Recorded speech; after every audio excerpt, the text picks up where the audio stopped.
বেশ, তাহলে কালকে হয়েছিল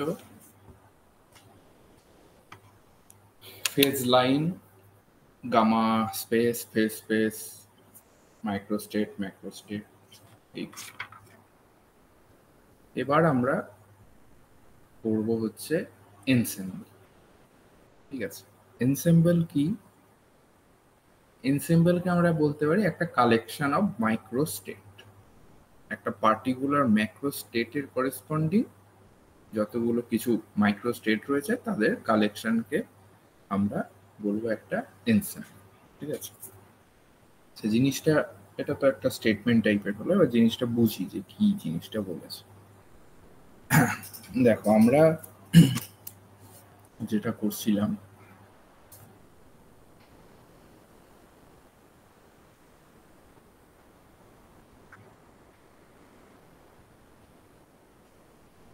এটা একটা মাইক্রোস্টেট, একটা পার্টিকুলার টাইমে, কিছু টাইম পরে এইটা একটা মাইক্রোস্টেট, এটা এরকম এরকম এরকম এরকম হয়ে হয়ে হয়ে হয়ে হয়ে একটা ফেজ লাইন পেয়েছি।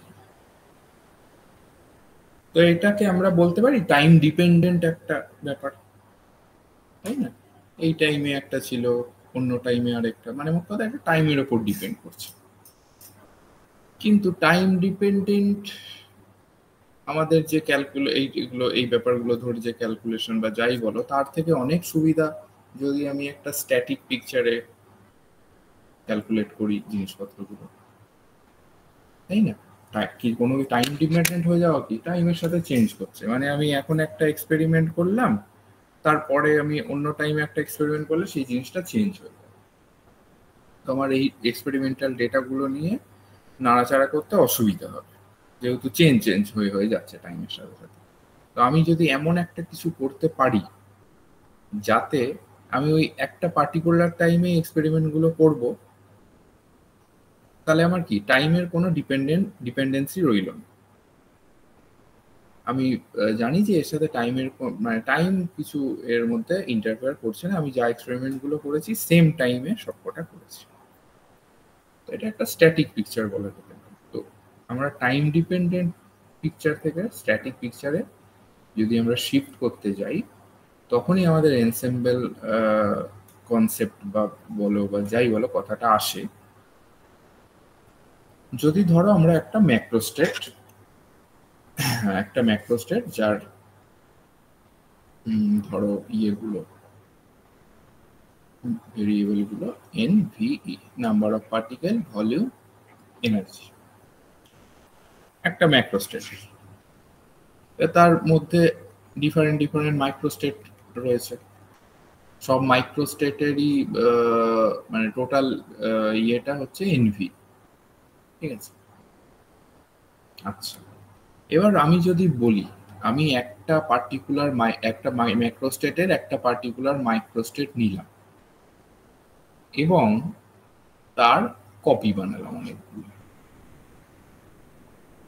অনেকগুলো কপি বানালাম সেই মাইক্রোস্টেটটারই কিন্তু,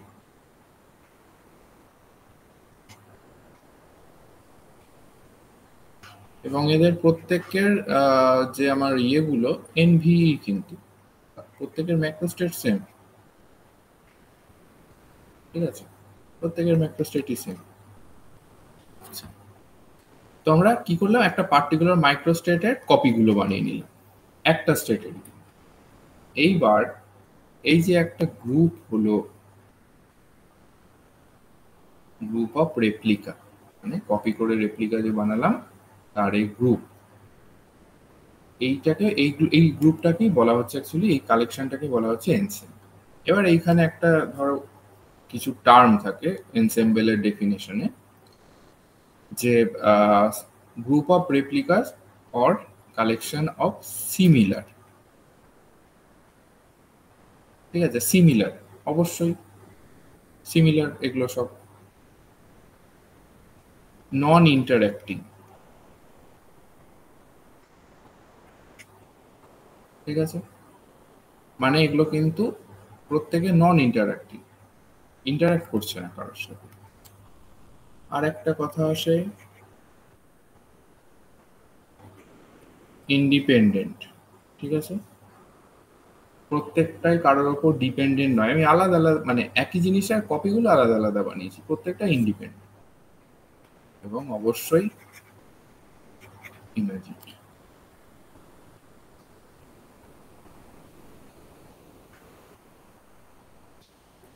আমার হাতের লেখা এইখানে আমার কিন্তু ইয়ে হচ্ছে, একটু কষ্ট করে বুঝে নিও যেহেতু আমি প্যাডে লিখছি তো। আচ্ছা, তাহলে এই কথাগুলো কিন্তু জানতে হবে। সিমিলার, অবশ্যই সিমিলার। নন ইন্টারাক্টিং, কেউ কারোর সাথে ইন্টারাক্ট করছে না। ইন্ডিপেন্ডেন্ট, প্রত্যেকে সিমিলার হলেও আলাদা আলাদা, ইন্ডিপেন্ডেন্ট। এবং ইমেজিন সিস্টেম, এইগুলোকে বলা হচ্ছে ensemble. তাহলে a group of replicas or collection of similar non-interacting independent imaging system is called an ensemble. Okay? এই যে প্রত্যেকটা যে রেপ্লিকা করলাম, কপিগুলো যে করলাম, এগুলোকে বলা হচ্ছে এক একটা এলিমেন্ট। এগুলো হচ্ছে প্রত্যেকটা হচ্ছে মাইক্রোস্টেট, মানে একটা মাইক্রোস্টেটেরই ডিফারেন্ট ডিফারেন্ট কপি বানিয়েছি, মানে ডিফারেন্ট ডিফারেন্ট মাইক্রোস্টেটের কপি বানালাম। তার মানে এগুলো কিন্তু প্রত্যেকটা ডিফারেন্ট ডিফারেন্ট মাইক্রোস্টেট, কিন্তু এদের করেসপন্ডিং ম্যাক্রোস্টেট কিন্তু একই, সেম। তাদের ভেরিয়েবলগুলো হচ্ছে এনভি, ঠিক আছে? তাহলে এইটা করার ফলে আমার কি সুবিধা হলো? আমি চাইছিলাম টাইম ডিপেন্ডেন্ট থেকে, দাদা মাইক্রোস্টেটের কপি করলে না ম্যাক্রোস্টেটের কপি করলে? মাইক্রোস্টেটের কপি করলাম। একটা মাইক্রোস্টেট নিয়ে তার একটা কপি বানালাম, দুটো কপি বানালাম, তিনটে কপি বানালাম, মানে আলাদা আলাদা মাইক্রোস্টেট বানাচ্ছি, কিন্তু সেম। আলাদা কিন্তু সেম বলতে? আলাদা কিন্তু সেম বলতে, ধরো তুমি কম্পিউটারে একটা পিডিএফ ফাইল তোমার আছে, সেই পিডিএফ ফাইলটা কপি করে পেস্ট করছো, ঠিক আছে? পেস্ট করলে তাহলে একটা আলাদা ওই পিডিএফ ফাইলটারই আরেকটা কপি তৈরি হলো, ঠিক আছে? এইবার দুটো পিডিএফ ফাইলের মধ্যে কিন্তু ইয়েটা সেম, পিডিএফ ফাইলে যা কন্টেন্ট আছে কন্টেন্ট তো সেমই থাকবে, যা লেখা আছে, বিষয়বস্তু সেম। কিন্তু তুমি ওই পিডিএফ ফাইলটার, কিন্তু আমি কি বলছি, দুটো ফাইল কি সেম? দুটো ফাইল তো আলাদা আলাদা। হ্যাঁ, দুটো নেমিং আলাদা হবে। নেমিং আলাদা, দুটো, হ্যাঁ দুটো ফাইল অ্যাকচুয়ালি আলাদা, নেমিং ওই জন্যই আলাদা, ফাইল আলাদা বলেই নেমিং আলাদা। হ্যাঁ স্বাভাবিক। হ্যাঁ, তাই না? যখনই তুমি সেম কপিটা করবে, ওই ফাইলের নেম আন্ডারস্কোর একটা কপি চলে আসে। ফাইল দুটো আলাদা বলেই কম্পিউটার আলাদা করে নেমিংটা করে দিচ্ছি যে হ্যাঁ দুটো ফাইল আলাদা। এবং তুমি যদি প্রথম ফাইলটায় গিয়ে কিছু এডিট করো, হাইলাইট করে যখন সেভ করবে, দ্বিতীয় ফাইলে কিন্তু সেটার কোনো এফেক্ট করবে না। হ্যাঁ, তার মানে এইভাবেই কপি, এটা একদম জ্বলন্ত বাস্তব উদাহরণ যে কপি করছি কিন্তু আলাদা আলাদা ফাইল হচ্ছে, কিন্তু জিনিসটা সেম, কন্টেন্ট কিন্তু সেমই আছে, কাইন্ড অফ এই ধরনের। জিনিসটা একই, ওই মাইক্রোস্টেটটাই, ওই মাইক্রোস্টেটের মধ্যে যা যা আমার টেম্পারেচার যা কিছু সবই সেম থাকবে, কিন্তু ওর আলাদা একটা আমি কপি বানাচ্ছি, ঠিক আছে? এবং এই প্রত্যেকটা হচ্ছে ওই সেম ম্যাক্রোস্টেটের মধ্যে, যেহেতু একই মানে একই সেম জিনিসেরই কপি বানাচ্ছি, তো এদের ম্যাক্রোস্টেটটা, করেসপন্ডিং ম্যাক্রোস্টেট অবশ্যই সেম, ঠিক আছে? আচ্ছা, তাহলে আমাদের উদ্দেশ্যটা ছিল টাইম ডিপেন্ডেন্ট থেকে স্ট্যাটিকে যাওয়া। দেখি উদ্দেশ্যটা সফল হলো কিনা। এইবার যখন দেখছি, ধরো এই একটা পার্টিকুলার মাইক্রোস্টেট, সেইটাকে আমি একবার অবজার্ভ করলাম বা কোনো এক্সপেরিমেন্ট, কোনো কিছু মেজারমেন্ট করলাম, হলো, সেই একটা ডেটা পেলাম। 1 মিনিট বাদে আবার মেজারমেন্টটা করলাম, আবার ডেটা পেলাম। এরকম ভাবে অনেকগুলো ধরো ডেটা পেলাম, হাজারখানা ডেটা, হাজারবার আমি মেজারমেন্ট করে ডেটা পেলাম, কিন্তু প্রত্যেকটা ডেটাই কিন্তু আলাদা আলাদা হবে, কারণ টাইম মানে টাইমের সাথে তো চেঞ্জ হচ্ছে। মাইক্রোস্টেট তো আর এক জায়গায় বসে নেই, সে টাইমের সাথে মাইক্রোস্টেটের সবকিছু চেঞ্জ হতে থাকছে। তো আমি প্রত্যেকটা আলাদা আলাদা ডেটা পাবো এবং সেইগুলো নিয়ে আমার কোনো একটা ইন্টারপ্রিট করা খুব ডিফিকাল্ট হয়ে যাবে। অবশ্যই যদি হ্যাঁ আমি টাইমের সাথে কিভাবে ইভলভ করছে সেগুলো ইন্টারপ্রেট করতে চাই, তাহলে সেটা ঠিক আছে, কিন্তু বেসিক কিছু জিনিস আমার কিন্তু অসুবিধা হবে। তো আমরা এই যে মাইক্রোস্টেটের কপিগুলো বানিয়ে প্রত্যেক কটা মাইক্রোস্টেটের ওপর একই সাথে একই টাইমে এক্সপেরিমেন্ট যদি করি, তাহলে দেখো আমি একটা ব্রড একটা পিকচার পেয়ে যাচ্ছি সেম টাইম। মানে টাইমটাকে এখান থেকে এক্সক্লুড করে দেওয়া হলো, টাইমের ওপর কোনো ডিপেন্ডেন্ট নেই। আমি বলতে পারবো আমি তো প্রত্যেক কটার ওপরই সেম টাইমে করেছি। ঠিক আছে, বুঝতে পেরেছো কথাটা? মানে আমার মেইন যেটা দরকার পড়ে একটা জিনিস, মানে মেজারমেন্টের নিয়ারলি পারফেক্ট ডেটার জন্য, সেটা হচ্ছে একটা লার্জ নাম্বার অফ ডেটা, যেটাকে আমি অ্যাভারেজ বা কিছু একটা করব, করে আমি একটা ডেটা পাবো। এবার আমরা আগে যেটা করছিলাম সেটা হচ্ছে একটা সিস্টেমকে আমরা অনেকবার মানে মেজার করছি আলাদা ডিফারেন্ট টাইমে আর ডেটাকে নিয়ে করছি, কিন্তু যেহেতু ওটা আমি আলাদা টাইমে নিচ্ছি তাহলে আমার এটা এভলভ করে যাচ্ছে, চেঞ্জ হয়ে যাচ্ছে। ওর জন্য আমি এখন যেটা কাজটা করছি, আমি এখন তোমার একটা নির্দিষ্ট ইয়েকে অনেকগুলোর কপি নিয়ে একটা নির্দিষ্ট টাইমে ওই সবকটার ডেটা নিচ্ছি, তাহলে আমার ডেটার সংখ্যাটা বেড়ে গেল, বাট টাইমটা স্ট্যাটিক থাকলো। সেম টাইমে আমি অনেকগুলো ডেটা নিয়েছি। আমার অনেকগুলো ডেটা দরকার একটা ডেটাকে ইন্টারপ্রেট করার জন্য। সেই অনেকগুলো ডেটা আমি দুভাবে নিতে পারি। একটা হচ্ছে একই সিস্টেমের ওপর আমি বারবার নিলাম, আরেকটা হতে পারে অনেকগুলো সিস্টেমের ওপর একবারে নিলাম। ঠিক আছে, তো বেটার হচ্ছে অনেকগুলো সিস্টেমের ওপর একবারে নেওয়া, কারণ এখানে টাইমের কোনো মানে টাইমটা এলিমিনেট হয়ে যাচ্ছে।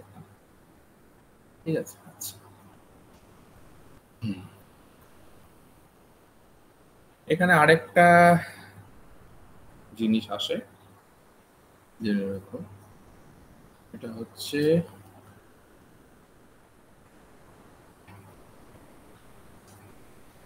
আর্গোডিক হাইপোথিসিস।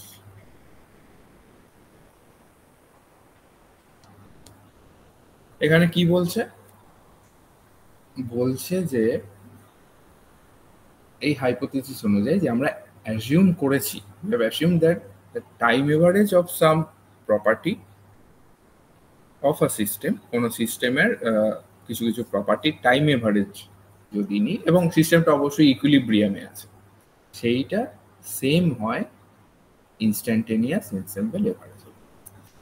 সেটাই তো আমরা করলাম এটা এখানে, যে আমি ইনস্ট্যান্টেনিয়াস এনসেম্বল, এটা কি, এটা আর কিছু নেই, এনসেম্বল এভারেজ করলাম। ঠিক আছে, ইনস্ট্যান্টেনিয়াস এনসেম্বল এভারেজের সাথে ইকুয়াল হচ্ছে যদি আমরা টাইম এভারেজটা,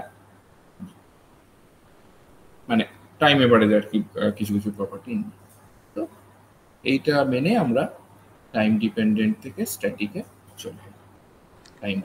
টাইম অ্যাভারেজ বলতে আমি যখন ডিফারেন্ট টাইমে ডেটা নিয়ে ক্যালকুলেশনটা করছিলাম, ওকে, মানে দুটো ওয়েতেই আমি যদি করি আমার মেজারমেন্টটা এট দ্য এন্ড সেমই আসবে। অবশ্যই, কিন্তু আমাদের কি হতে হবে, মানে মেজারমেন্ট, নাম্বার অফ মেজারমেন্ট কিন্তু হাই হতে হবে, লার্জ। হ্যাঁ, তবেই কিন্তু ব্যাপারটা ডেটাটা ঠিকঠাক আসবে। ঠিক আছে,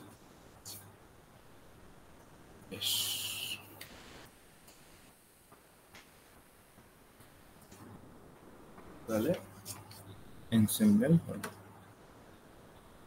আচ্ছা, সিলেবাসে একটু দেখো আর কি কি আছে।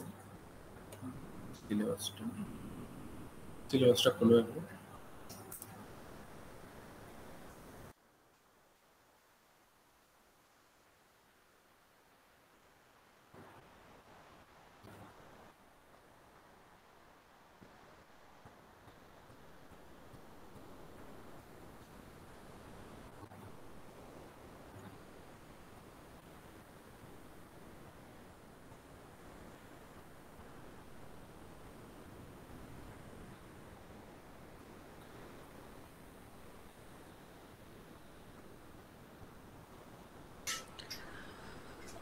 স্ট্যাটিস্টিক্যাল মাইক্রোস্টেট হয়ে গেছে, ম্যাক্রোস্টেট হয়ে গেছে, স্পেস হয়ে গেছে, এনসেম্বল হয়ে গেছে, আর্গটিক হয়ে গেছে, ইকুয়াল প্রায়োরিটি হয়ে গেছে, এনসেম্বল অ্যাভারেজ হয়ে গেল, টাইম অ্যাভারেজ হয়ে গেল, লিওভিল বাকি আছে।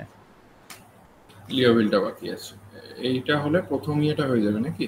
হ্যাঁ, ইন্ট্রোডাকশন শেষ। আচ্ছা, ইন্ট্রোডাকশন, লিওভিলটা বাকি। আর ইন্ট্রোডাকশনের পরে কি আছে, ক্যানোনিক্যাল নাকি? ইন্ট্রোডাকশন রয়েছে interaction between two system, thermal and mechanical diffusion. ওর মধ্যে রয়েছে ওই থার্মাল ইন্টারঅ্যাকশন, ওই S is equals to KB L N omega, ওই রিলেশনগুলো, ওই পার্টগুলো। আর এগুলো কি ক্লাসে হয়েছে? ক্লাসে তোমার কত গ্র্যান্ড ক্যাননিক্যাল শুরু করবে। আর তার আগে অবধি ওগুলো হয়ে গেছে? হ্যাঁ। আর এটার কোনো নোট দিয়েছে? হ্যাঁ আছে, তোমাকে পাঠানো হয়নি, পাঠিয়ে দেবো। পাঠাবো কি ঠিক এখন? আছে আমার, হ্যাঁ এখন একবার পাঠাও দেখি এগুলো হোয়াটসঅ্যাপে আমাকে পাঠাও। এই ইন্ট্রোডাকশনেরই মানে এই এই জিনিসগুলোর কি কি দিয়েছে জাস্ট দেখে নি, কিছু মিস করলাম।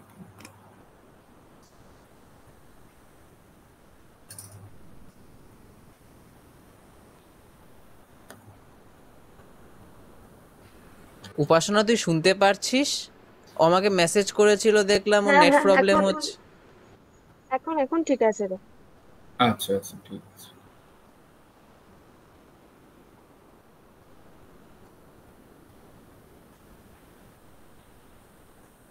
দাদা এগুলোই মোটামুটি করিয়েছিল ক্লাসে, শুধু এক্সট্রা রিলেটিভ ফ্লাকচুয়েশন ওইটা একটুখানি করিয়েছিল, আর ওই লিওবিলিটা বাকি রয়েছে ওইটা। আচ্ছা আচ্ছা আর আচ্ছা আর সব মোটামুটি কভার হয়ে গেছে, মানে ওই আচ্ছা ইন্ট্রোডাকশনের পার্টটাতে। আচ্ছা আচ্ছা আচ্ছা ঠিক আছে, বেশ। তোমাকে পুরো সিরিজটা পাঠিয়ে দিয়েছি, মানে যতটা করিয়েছে সেটা বাদেও যতটা করাবে সেটাও দিয়ে দিয়েছিল, তোমাকে পুরোটা আচ্ছা পাঠিয়ে আচ্ছা দিয়েছি। আচ্ছা, বেশ। আসছে নাকি? না মানে তোমার ওখান থেকে বেরিয়ে হ্যাঁ আমি গেছে? সেন্ড তো করে দিয়েছি, হ্যাঁ চলে গেছে এখান থেকে। আচ্ছা, দাঁড়াও।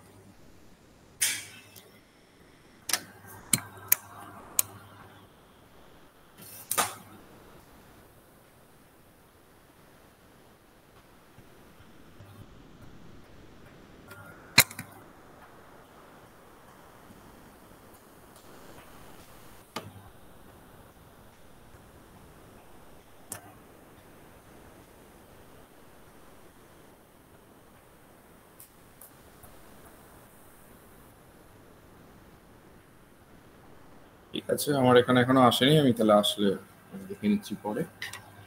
আচ্ছা, যাই হোক, তাহলে আমরা এই অবধি মোটামুটি বুঝতে পারলাম কি এগুলো একদম এলিমেন্টারি জিনিসপত্র স্ট্যাটিস্টিক্যাল মেকানিক্সের। তো এই অবধি করলাম। আচ্ছা, লিওভিলিস থিওরেমটা আমরা পরের দিন করেই আমরা নেক্সট চ্যাপ্টারেও নেক্সট ইয়েটাতে যে ইয়েটা রয়েছে পার্টটা রয়েছে সেই পার্টটায় ঢুকে যাব। আচ্ছা, একটু আমরা পুরনো পুরনো জিনিসগুলো একটু আমি জাস্ট ঝালিয়ে দিই, আলাপনেরও একটু ইয়ে হয়ে যাবে, প্লাস উপাসনার একটু দেখা হয়ে যাবে। আচ্ছা, উপাসনা টাইম ডিপেন্ডেন্ট পার্টারবেশন থিওরি পড়েছো? এরা তেমন একটা, ও টাইম ডিপেন্ডেন্ট, হ্যাঁ টাইম, না ফার্স্ট এটা তো টাইম ইন্ডিপেন্ডেন্ট ছিল, হ্যাঁ, ইন্ডিপেন্ডেন্টটা ফার্স্টে পড়েছি, টাইম টাইম ইন্ডিপেন্ডেন্ট ডিপেন্ডেন্ট ছিল। আচ্ছা ডিপেন্ডেন্ট তেমন একটা পড়া হয়নি, ওই অল্প অর্ধেক একটু দেখেছিলাম কিন্তু আচ্ছা, রেডি করা হয়নি। বেশ, রেডি করা হয়নি, ওগুলো একটু আস্তে আস্তে কিন্তু রেডি করে নিতে হবে। আমি জাস্ট তোমাকে একটু বলে দিচ্ছি, আলাপনা শোনো।